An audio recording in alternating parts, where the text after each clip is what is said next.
This magnificent flask marks a pinnacle in the history of Chinese porcelain. But it also demonstrates the outward-looking policy of the Yongle Emperor in the early 15th century.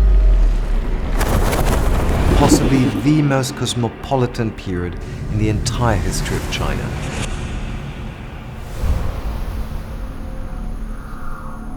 When you consider the shape of this flask, Yongle potters probably took their immediate inspiration from Middle Eastern metal vessels.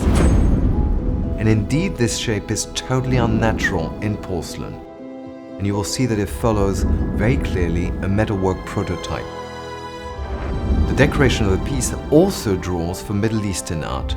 On each side you have a single flowering stem bearing blooms and leaves, and it perfectly scrolls around the surface of the flask rhythmically.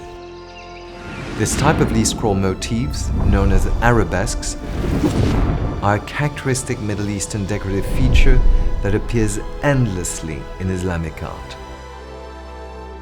The emperor developed ties to many countries as far west as East Africa, exported some of China's finest artifacts, including porcelain, and accepted in return foreign goods.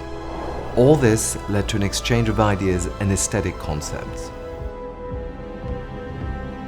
This moon flask, in all regards, ranks among the finest ever made during the Yongle period, and it was exactingly potted, painted and fired at the Jingdezhen Imperial Kilns. The Palace Museum Beijing holds the only known companion piece to the present flask.